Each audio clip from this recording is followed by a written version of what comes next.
Hello, and this is the workshop series, and today we are sponsored by Panther.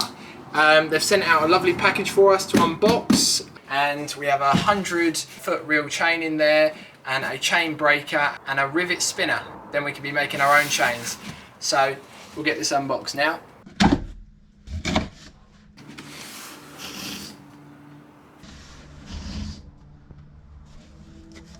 Okay, so this is what we're looking at.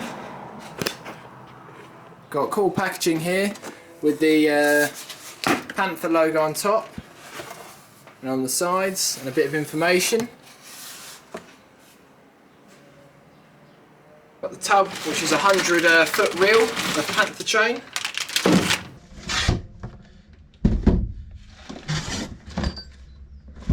They're clearly taking a lot more pride in their packaging, and it's all marked up well. Really nice box to open up.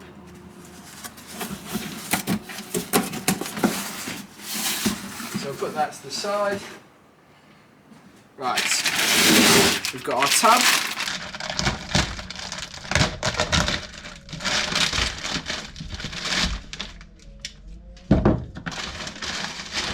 So on this tub here we've got a screw on top.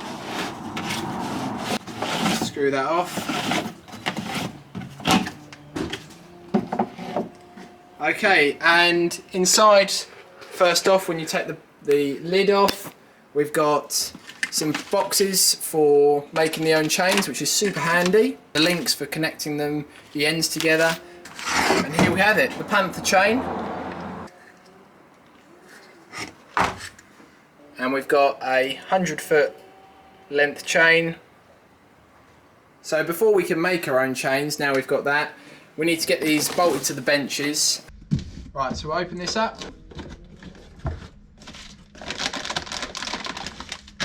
This is for punching the rivets together. We put the chain in between rivets, and then we'll wind that on, and that will close that, pinch that together, which will hold the chain tight. This is the chain breaker. It's an Oregon chain breaker that they've sent out to us.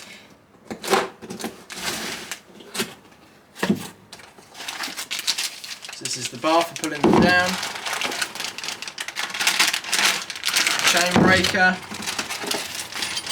And some tools for it. Now, I've never made my own chains before, so I'm looking from a complete fresh mind on how to do this, and hopefully it'll go well and we'll be making our own chains. Now we've unboxed it all, we need to get these two fitted to the table, the chain breaker and the rivet spinner, and then we can start having a play and making our own chains. We've now got these fitted to the bench, so we can definitely use them. I'd recommend putting a block to make them slightly higher, otherwise the handle will be very close to the workbench, so it's much nicer to have a hold of for spinning. For this, it's also better to be higher, so it has more leverage before it hits the workbench and can't go any further.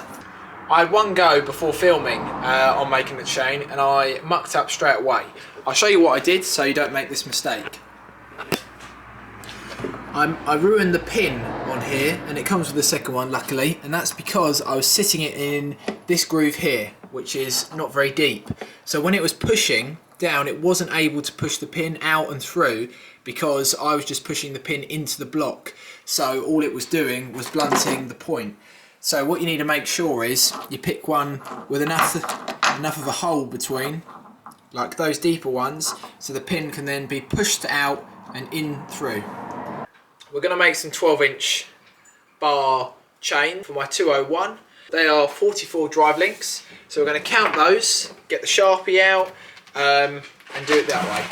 Now once you've marked them, I also just count them again, just so you make sure you've got the right amount of drive links. You don't want to miss it by one drive link, because you're just wasting chain and the links. We've now marked the drive link that we'll be breaking off at. Just there. Push down and break that through. And we'll just move it along and do the same again. Push down and break that off. And now we've got this length of chain that we need with 44 drive links for a 12-inch bar. Nice little one. We're now going to come into this packet here, which they've provided. You want one with the rivets to squish, and another one which is the flat end. Get this nice Panther chain.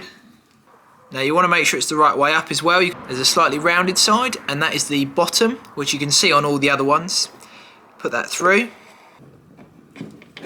like that, like that, and now that's through. So we want to squish those now.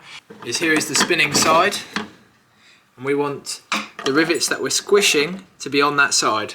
So I'll put that through. Pushing that tight slowly as we spin, quite fast. And remember, if you're unsure, just take it off and see how it is, because you don't want to do it too much, because you need to keep that flex in the links, because if you do it too tight it will no longer spin. So it looks like we've got to go ever so slightly more on there.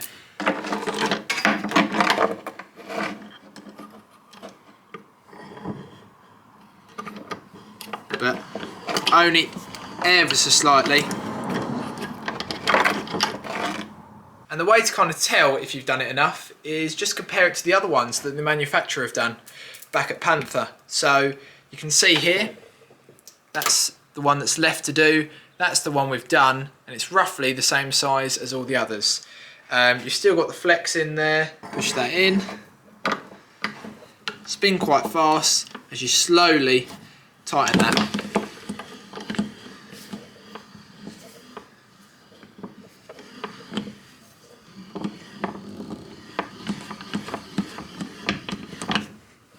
Just check that,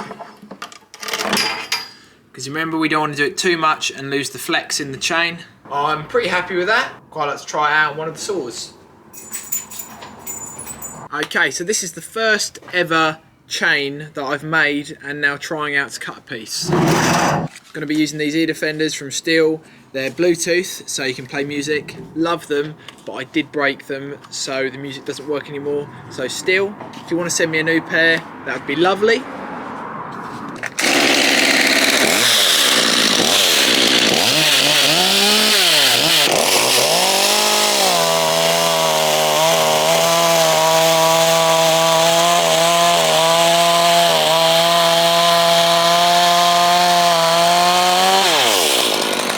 If you tighten that rivet too much and you can't move it flexible, and they're stuck kind of together because you've tightened it slightly too much, if it's only a tiny bit, when you run it on the saw, that will give way and go around absolutely fine. Obviously you don't want to do it too much because you can crack it, and really tighten it is not really great.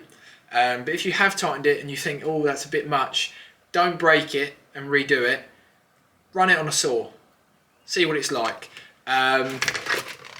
Because you might find it's absolutely fine. So that's definitely something to factor in if you tighten it too hard. Something I love about doing this is I've never ever thought about making my own chains.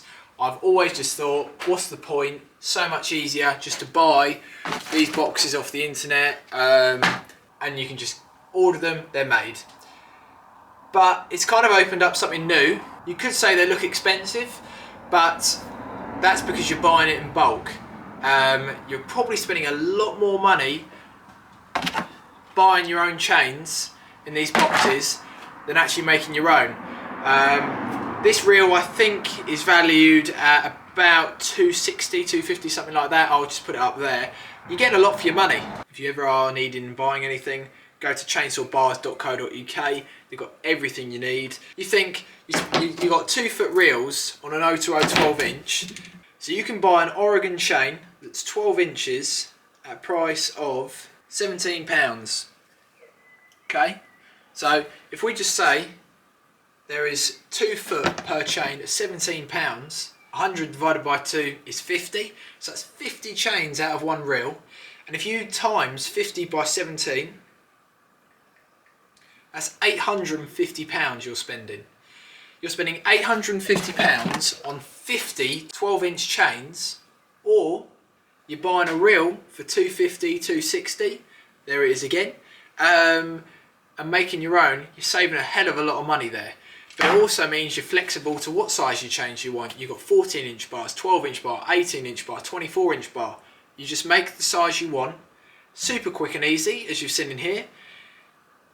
Take it straight out and you can have so many boxes of them, and I really am happy with this, but the amount of money I'm going to save by making my own chains is crazy. I'm going to make this video again in 6 months to see if I've learned any new skills, anything to make it easier, as I'm now going to purely only make my own chains for the next 6 months. And to make this super easy, just find out how many drive links all your saws are.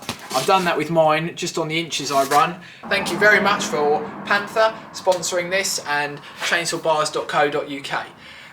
Definitely go and check out their store. You're possibly watching this video because you're at the Essex Young Farmers entering in our £50 giveaway. I have a stand there, so if you want to come and meet me or see what we're doing, we're going to be selling t-shirts, a couple of stickers, and I'll be at the Young Farmers Show on Sunday, and that's the 22nd of May. Thank you for watching today's video. I hope you enjoyed, and comment below what you think. Thank you for watching the workshop series.